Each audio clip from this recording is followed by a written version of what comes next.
Okay, so the best part of these videos apparently is going to be the part we don't record, which is where we sit here and try and come up with titles for them. So maybe we will record those and have an outtake reel, because that's just hilarious.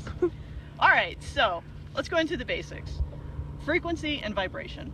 Alright, so everything that you see, everything that you touch, feel, the 5 senses plus the 6, the ESP, right, is all based on vibration. Okay, this pen that you see here is made up of hydrocarbons, that's the plastic, and the plastic has specific atomic arrangements and energy because of that. The energy is the same energy that you are, that this beach is, that the ocean out there is. There's only one energy, and that's source energy. Alright, so we use in terminology Creator God, CG, which is the same thing as source, which is the same thing as your true self, which is the same thing as so many other, the director, the creator, any of that kind of stuff. It all represents energy, and you can see energy as whatever atomic energy you can think of. And if you're into sacred geometry, you may know about the whole, there was energy and then the energy decided to create a form and then it created additional forms, and that's all your sacred geometry stuff. I do not get into sacred geometry too much. I am more interested in the energy and how the energy moves as a wave function. Okay, so when you look at this pen and you see two different colors, the gray and the aqua, it's because your brain is a giant sponge that interprets vibration. So the energy that is making up this cap of this pen, which is designed because of the atomic arrangement that this cap is made from, and the frequency that this color gives you, right, puts out, your eyeballs are seeing the frequency in whatever 400 nanometers it is, and interpreting that color. Same thing with the color, the gray. It's a different frequency that your brain is interpreting, and that's why you see a difference between the gray and the green. Now, your brain is doing the same thing all the time, even with things that you don't physically see or hear. It's kind of like how you have a dog that can hear dog whistles, which is a much higher frequency range than you as a human are trained to listen to. Your dog can hear it.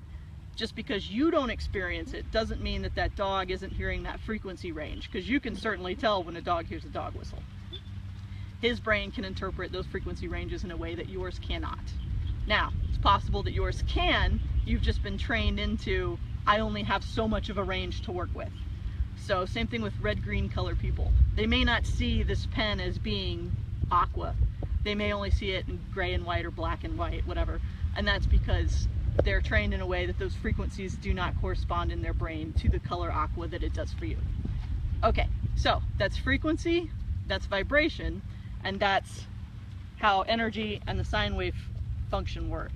Alright, so essentially the sine wave, especially if you think about it like in the electric sense, these little energy particles are moving in a fashion that's shaped like a sine wave. Now, we're Course in Miracles people.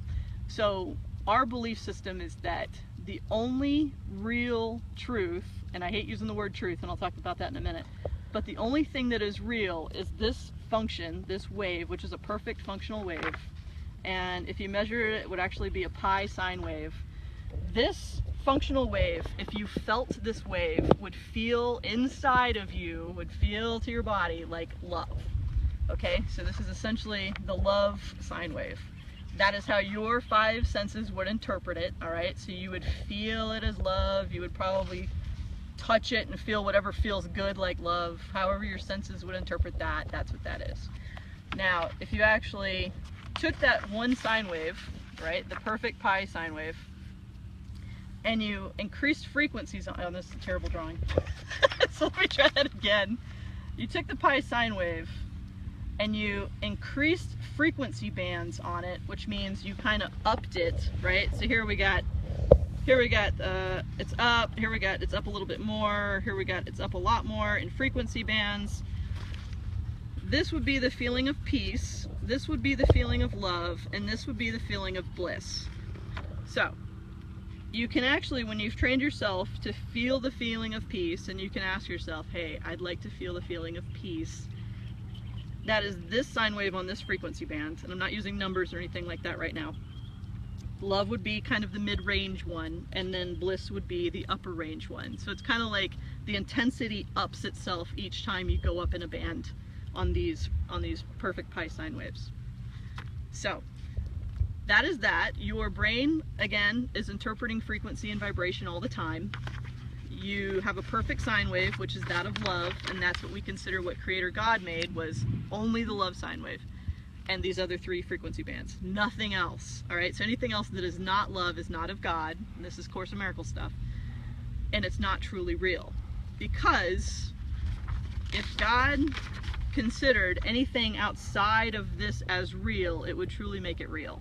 Real as in really could affect you. Now, you say, well, Michelle, I got other stuff in other areas right underneath this. Let's call it, I don't know, the very bottom would be like victimhood, anger, fear, and then it kind of goes up from there. So, all right, so I got some hope, I got some excitement, I got some expectation. Those are all frequency bands too, but they're not considered real because God did not make those. Those are ones that you believe in that aren't necessarily real as God intended.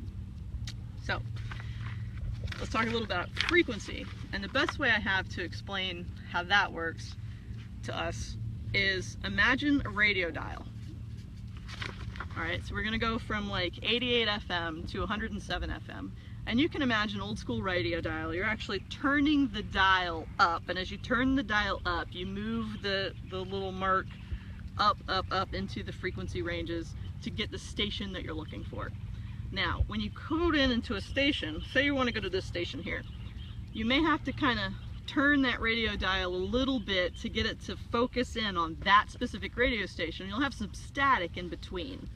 So when you're talking about frequency banding, you could actually turn it this way and say, all right, so 88, let's say that's the low part of the frequency dial band, right? I'm down here on the low part of the radio, and I'm working my way up to the 107, the high part of the radio, right? High frequency band. So let's say that up here at 107 is where we have our perfect God sine waves. All right, these are our perfect, beautiful 3.14. Everything's bliss, peace, love, and bliss, and it's just great. Down in here, especially at like the low range, right, we got this is our victimization, this is our fear, and there's, you know, a whole band of things that can go emotion-wise into these frequency ranges. And as you work your way up out of the fear and the anger and into a little bit feeling better, a little bit more happier, you start working into the source ranges. So we call this, essentially, this is the source energy. And it's really more of a pure source energy, meaning there's nothing else mixed with it. These down in here are because of distortions that exist. So, if you consider yourself, when you came into this whole existence, this beautiful, nice love sine wave, you, as you interacted with others, your parents, your family, friends, whatever, you may have picked up distortions, which are kind of like crazier looking sine waves on top of what you truly are. And you may get a whole ton of these things, right, covering almost this true purity of love that you are. So, because you may have distortions in your mix, in your vibrational field, as you came in up here, you may start dropping in frequency because you pick up these distortions. All right, and a lot of these distortions, and again, you've got mixtures in here of fear, anger, worthiness, stuff like that. They all kind of drop your frequency.